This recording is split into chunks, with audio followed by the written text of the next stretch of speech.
કેટલા વાગ્યા ઘડિયાળમાં આ બાઈ ક્યારની ગઈ છે ને ઘેર આવવાની ખબર નથી. ગઈ તો ઠીક પણ મને કીધા વગર વઈ ગઈ. લે કીધુંય નથી મને કે મમ્મી હું આ ઠેકાણે જાઉં છું એમ. આવું કાંઈ થોડું હાલે. અત્યારની વહુને તો કાંઈ એટલે કાંઈ પડી નથી ઘરની. હા હું નહીં કે કાંઈ એવું આવતું જ નથી અત્યારની વહુને. ઘેર આવે એટલી વાત છે, સીધી દોર જેવી કરી દેવી છે. ચોખ્ખા શબ્દોમાં કહી દેવું છે મારે કે ઘરની બહાર નીકળો ને એટલે અહીંયા મને પૂછ્યા વગર, મને કીધા વગર ઘરની બહાર નથી નીકળવાનું. એક ડગલું મને પૂછ્યા વગર નથી નીકળવાનું. હા તો હાવ થાકી ગઈ, બહુ ગરમી હતી બહાર. ક્યાં ગયા હતા? એ મમ્મી હું ઓલો મારા હાર ને એક ખર નથી તૂટી ગઈ તો આપણે હારી કરાવવાનો તો નહીં તો એ લેવા ગઈ હતી. કયો હાર? મારો હાર સોનાનો, સોની પાસે નહોતો નાખ્યો આપણે. તમે સોનીની દુકાને ગયા હતા તોય મને કીધા વગર ગયા? મને પૂછ્યું નહીં તમે? કીધું તો તું મમ્મી પરમ દિવસે સોનીનો ફોન આવ્યો લઈ જાજો પરમ દિવસે હાર, ત્યારે તમને કીધું તો તું હું લેવા જાય એમ હાર. પરમ દિવસે 2 દિવસ પહેલા 2 દિવસ પહેલા તમે ક્યારે કીધું હોય, કેટલા વાગે કીધું હોય મને અત્યારે યાદ હોય. 2 દિવસ પહેલા તમે શું ખાધું હતું તમને યાદ છે?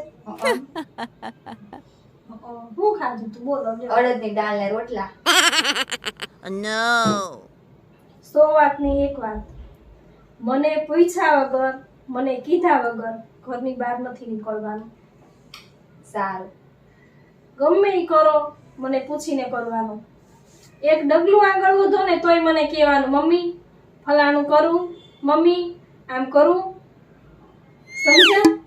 સારું. ઘરમાં સાસુ છે તો સાસુને પૂછીને કરો, સાસુની કદર કરો. સારું. આ શાકમાં શું લાવ્યા તમે? શાકમાં ટામેટા લાવી, મરચા લાવી ને ભીંડો લાવી. મરચાના સંભાળ્યા કરવા હાટું ને ઓલા 2 શાક લાવી. તમે ટામેટા લાવ્યા? હા. અત્યારે ટામેટાનો કેટલો ભાવ છે, મોંઘા ભાવના ટામેટા. તમે લાવ્યા તમારે મને પૂછવું તું મમ્મી હું શાક લેવા જાઉં છું તો હું તમને કહેત કે ટામેટા નહીં લાવતા એમ. તો ખાધા વગર થોડું હાલશે મમ્મી? લ્યો ટામેટા ખાધા વગરના રહી ગયા તમે. Oh, come on. સારું હવે આ મૂકી દો અને ફ્રીજમાં હાંચવીને મૂકજો, બગડી ન જાય. એમાં મરચું ને બધું ડબ્બામાં ભરી દેજો, વરસાદ આવશે ને તો બધો ભેજ લાગી જાય ને તો મરચા બગડી જાય. સારું. તો હવે 12:30 થઈ ગયા ને હું રસોઈ કરી નાખું મમ્મી. રસોઈ બધું બની ગયું. રસોઈ કરવાની તમારે જરૂર નથી, રસોઈ બનાવી નાખી મેં. બનાવી નાખી? હા. મમ્મી તમે સારા કહેવાય, તમે રસોઈ કરી નાખી એમ. સાસુ તો હારી છે પણ તમને કદર નથી અત્યારની સાસુની. તો કાઈ નહીં મમ્મી, તો હવે તમે રસોઈ કરી નાખી તો આપણે જમી લઈ અને પેલા આપણે બે જમી લઈ પછી હું આ બધું મૂકી દઈ. જમી લીધી છું. તમે જમી લીધા? હા જમી લીધી. કાઈ નહીં તો હું જમી અને વાસણ ને કચરું પોતું ને એવું કરી નાખું. વાસણ કરી નાખ્યા, કચરા પોતું કરી નાખ્યું, બધું કરી નાખ્યું મેં. તમારી વાટે હું થોડી રહું, તમારી વાટે રહી તો વેગળી વહી આવી રહી. તો મમ્મી તો હવે તો હું જમી લઉં, મને બહુ ભૂખ લાગી છે. હું તડકેથી આવી ને હાવ થાકી ગઈ છું ને ભૂખાઈ લાગી છે તો હું જમી લઉં. નથી જમવાનું. મને પૂછ્યા વગર તમે ગયા તા એટલે આજે તમારે જમવાનું નથી. બપોરે તમને જમવા નહીં મળે. કેમ? મને ભૂખ લાગી છે. ભલે ભૂખ લાગી હોય કે જે થયું હોય, જમવા આજે તમને નહીં મળે. હું તો પણ બધું ઘરનું જ લેવા ગઈ હતી. મને તમે પૂછીને ગયા તા? કીધું જ તું, પણ મમ્મી તમને ભૂલાઈ ગયું. 2 દિવસ પહેલા કહીને ગયા તા, ઈ નો ચાલે. ઈ તો આ સાંજે ભાવિન આવે ને ત્યારે ભાવિન ને કેવું છે બદામ લેતા આવે. તમને કાંઈ યાદ નથી રહેતું ને એટલે. Oh, come on. કીધું તું તમને મેં. મને બધું યાદ જ રહી છે. હો 2 દિવસ પણ એવું થોડું ચાલે મમ્મી, ખાવાનું દો, મને ભૂખ ન લાગી હોય. નહીં, ખાવા નહીં મળે આજે. બસ પનિશમેન્ટ આજે તમને મળશે, આજે ખાવા નહીં મળે. આમ કરું ને તો જ તમને યાદ રહે, તો જ તમારી શાન ઠેકાણે આવે કે હો સાસુને પૂછ્યા વગર કાંઈ ન કરાય. ઘરમાં સાસુ છે તો સાસુને પૂછાય.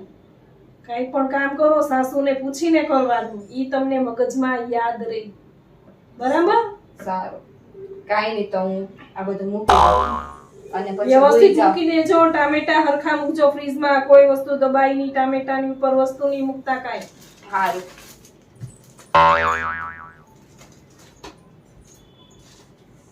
મમ્મી, હું અત્યારે ભૂલી જાઉં. હા, સુઈ જાઓ, જાઓ. અને મમ્મી હું તડકાની બહાર ગઈ હતી ને અત્યારે તમે મને ખાવા નથી દીધું, મને ઊંઘ નહીં આવે તો એસી ચાલુ કરીને હું. કરો એસી. બીજું હું બિલ ભરશું અમે. સારું. ઈ ક્યાં તમારે ઉપાધિ છે કાંઈ બિલ ભરવાની? જ્યારે મન થાય ત્યારે એસી ચાલુ કરી દેવાનું. કેટલું બિલ આવે છે ઈ એને થોડી ઉપાધિ છે. ભરવા વાળા બિલ ભર્યા કરે. આ પાછા બારીઓ બંધ કરજો, એસી ચાલુ કરો તો. એ ભગવાન. A few moments later. હાશ. કેટલા વાગ્યા? 4:30 વાગ્યા. ચા બનાવીને પી લીધી મેં, પણ હજી આ બાઈને ઉઠવાની નથી ખબર પડતી. એસી ચાલુ કરીને સૂતી છે. એવું રોશીમો, ઊભા થાવ હવે. આમ જવો કેટલા વાગ્યા. એસી બંધ કરો હવે. ચા બનાવી નાખું કે? ચા બનાવીને પી લીધી મેં. તમારી વાટે થોડા રહી. ઈ તો મને ખબર જ હતી તમે ચા બનાવેલી હોય એટલે જ હું ઊંઘી રહી હતી. તમે બપોરે એકલા રસોઈ કરીને ખાઈ લીધી, એમ અત્યારે એકલા ચા કરીને પી લેહો. પીએસ લઈને તમારી વાટે રહી તો હું થાય મારું? અમારે તો ભૂખ્યું જ રહેવાનું રહી. તમારી વાટે જો રહી તો. મમ્મી, તમે હું ઊતી ને થોડીક વાર લાગી ને તો કિંજલબેન નો ફોન આવ્યો હતો. ક્યારે? હું સૂતી ને થોડીક વાર રહીને. તો એને મારા ફોનમાં કેમ ફોન ન કર્યો? તમારા ફોનમાં ફોન નતો લાગતો. શું ફોન હતો? એનો ફોન હતો કે ઈ રાતે આપણી ઘરે જમવા આવશે તો એમ કીધું એને. તો તમે શું કીધું? મેં કાંઈ ન કીધું. મેં કીધું હું મમ્મીને પૂછીને ગઈ, અને અત્યારે મમ્મી સૂતા છે ને હું સૂતી છું. હું રોંઢે જાગું પછી મમ્મીને પૂછીને પછી તમને ફોન કરે. એમ કહેવાય? નકર કહેવાય હા આવતા રહ્યો કિંજલબેન, અહીંયા આવીને જમજો, એમ કહેવાય. પછી મેં એમ કીધું હોય કે આવતા રહ્યો એમ, અને તમે પાછા એમ કીધું હોય તો મને પૂછા વગર શું કરવા આવવાનું કીધું. અને પછી પાછું તમે મને રાતે ખાવા ન દીધું. એક તો હું બપોરે ભૂખી હતી, હવે રાતે ભૂખી હું. એટલે મેં એને કાંઈ ન કીધું. હવે તમે કહો તો હું ફોન કરી દઉં. એને ફોન કરી દો કે અહીંયા આવીને જમજો સાંજે એમ. આવતા રહેજો એમ ફોન કરી દેજો. જમાઈને એમ ન થાય કે લે સાસુને પૂછવું પડતું હશે આને, એમ ન થાય જમાઈને? તમે પૂછવાનું કીધું તો એવું પૂછવું જ પડે ને. નકર તો હું મારી રીતે જવાબ આપી દે. આવવાનું જ હોય ને તમારું જ ઘર છે, હું એમ કહેતો એને. તમે પૂછવાનું કીધું એટલે હું તો પૂછી જ તે બધું. હવે તમે એવું કર્યું ત્યારે મેં તમને કીધું ને. કઈ નહીં, હારું હું ફોન કરી દઉં. મમ્મી, દૂધ આવી ગયું છે તો ગરમ કરી નાખું કે રેવા દઉં? એવા થોડું દેવાય, ગરમ કરી જ નાખવાનું હોય ને. આ ગરમીમાં દૂધ બગડી ન જાય. સારું, તો ગરમ કરી નાખું.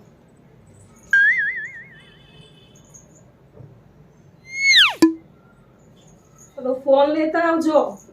મારી કિંજલ બિચારી, એને આવું હતું અને લેતી ફોનમાં ના પાડીને માણસ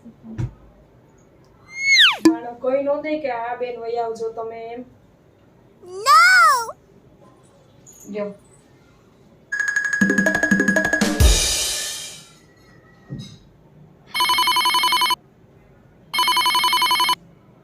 હાલો. હા બેટા, ફોન કર્યો તો તે? નતો લાગ્યો મારો ફોન? ઠીક. હા તો કાંઈ નહીં, તો સાંજે અહીંયા આવતા રહેજો ને, અહીંયા આવીને જમજો હો. હા હા હા ભલે. જ્યારે આવો ત્યારે તમ તારે તું ઉપાધિ નહીં કરતી. જ્યારે તમે આવો ને ત્યારે આવીને જમી લેજો હો. હા, સારું. જય શ્રી કૃષ્ણ. મમ્મી, દૂધ ગરમ મૂક્યો એનો ગેસ બંધ કરવાનો છે કે ચાલુ જ રાખવાનો છે? તો તમે દૂધ ઉભરાઈ જાય ને, દૂધ વયું જાય, પેલા દૂધ પાસે ઉભા રહ્યો, જાવ ઉભરાઈ જાય પેલા ગેસ બંધ કરી દો. તમે પૂછવા કીધું તો એટલે મેં પૂછ્યું. નકર હું ગેસ બંધ કરીને ક્યારનું દૂધ ઢાંકીને મૂકી આ દીધું. બાયુને તો કેમ પોગવું મારે, કેમ પોગવી આ બાઈને મારે. મમ્મી, ભાવિનનો ફોન વાગે છે, ફોન ઉપાડું કે? અરે ઉપાડવાનો જ હોય ને, એને કઈ કામ હોય એટલે ફોન કર્યો. અહીંયા બેઠા બેઠા જ વાત કરવાની છે. બેસો અહીંયા, ક્યાંય જવાનું નથી. હારું. સાંભળું તમે શું વાત કરો છો. હાલો. હા હા લઈ આવી, સવારે ગઈ હતી લેવા. હા સારું, હા સારું મૂકો.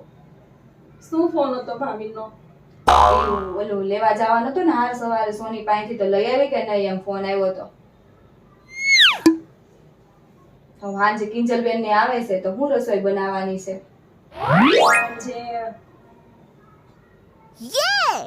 કિંજલબેનને પિઝા બહુ ભાવે છે, તો પિઝા બનાવવાના છે. સારું, તમે બનાવશો કે હું બનાવું? પિઝા કાંઈ હું થોડી બનાવું, તમારે થોડી બનાવવાના. મારી છોકરી અહીંયા આવે છે તો એની પાસે બેસવું ન હોય મારે, વાતો ન કરવી હોય એની સાથે બેસીને, તો તમારે બનાવવાના છે પિઝા. સારું, હું બનાવી ને તો હું તમને ખાવા નહીં દઉં. કેમ? તમે બપોર મને ખાવા દીધું હતું તમે બનાવ્યું ત્યારે? એ તો તમે એવું કર્યું હતું. તો તમે એવું કર્યું છે, તમે બપોર મને ખાવા નથી દીધું એટલે હું તમને અત્યારે ખાવા નહીં દઉં. હું તમારી સાસુ છું કે તમે મારા સાસુ છો? તમે સાસુ છો તો હું વહુ છું. તમે કર્યું એવું હું કરી. મારા ભાવિન આવે ને એટલી વાર છે, મારે બધું કેવું છે મારા ભાવિનને. હું ભાવિન આવે એટલે ભાવિનને કહે કે તમારી મમ્મી મને બપોર ખાવા નહોતું દીધું એટલે હું અત્યારે તમારી મમ્મીને ખાવા નહીં દઉં. હા તે જમાઈ આવે છે, જમાઈની આગળ શું તમે આવું બધું બોલશો? હા કે હું એવું બધું તમે ખાવા નહોતું દીધું એટલે હું એવું કે. એવું બેટા જમાઈ હોય ત્યારે આવું કઈ ન હોય કહેવાનું, અને તમે છે ને ભાવિને કાંઈ નહીં કહેતા. ભાવિનને તો કહે જ તે. એવું ન કહેવાય બેટા ભાવિને. આપણે તો સાસુ વહુની વાતો છે આ બધી, આપણે સાસુ વહુ વચ્ચે જે કાંઈ થયું હોય ને એ કઈ ભાવિને નહીં કહેવાનું, બરાબર? ભાવિનને કહે જ તે. એવું એવું ન કહેવાય. તમે ખાવા નહોતું દીધું એ તો હું કહું ને. શું કહેવાય બેટા? જો એ તો આપણી સાસુ વહુનું તો ચાલ્યા કરે, આ બધી સાસુ વહુની તકરાર કહેવાય. એવું તો હાયલા કરે. હો મારી ડાય દીકરી છે, મારી ડાય વહુ છે, એવું ભાભીને નહીં કહેતા હો બેટા. હો બસ થઈ ગયા ને સીધા દોર જેવા. રસોઈ તમે કરી નાખશો ને તો? અરે ના ના બેટા, હું છે ને બધું તમને ઝીણું ઝીણું મસ્ત સુધારી દઉં. પિઝામાં જે જે પણ જોવે તમે ને બપોર કરી નાખી તેમ અત્યારે કરી નાખો. ડાયરી છો ને, ડાયો છો ને, ચાલો આપણે બંને થઈને મસ્ત પિઝા બનાવી નાખીએ. ચાલો આપણે બંને થઈને મસ્ત પિઝા બનાવી નાખીએ. હો ભાવિનને કઈ નહીં કહેતા. સારું. નહીં ગયો ને? નહીં. હા મારી ડાયો છે. ચાલો આપણે બે જો તમને અમારા સાસુ વહુના વિડિયા જોવા ગમતા હોય તો વિડીયોને લાઈક કરજો, તમારા ફ્રેન્ડ્સ ફેમિલીમાં શેર કરજો, અને ચેનલને સબસ્ક્રાઇબ કરજો અને બાજુમાં બેલ આઇકન પ્રેસ કરી દેજો. અને કોમેન્ટમાં કહેજો કે બહુ ચાલાક છે કે સાસુ ચાલાક છે. હો કોમેન્ટમાં કહેવાનું ભૂલતા નહીં. તો હવે ફરી મળીશું આવા જ નવા વિડીયો સાથે. ત્યાં સુધી અમારા જૂના વિડીયો જોજો અને નવા વિડીયો લઈને ફરી મળીશું. ત્યાં સુધી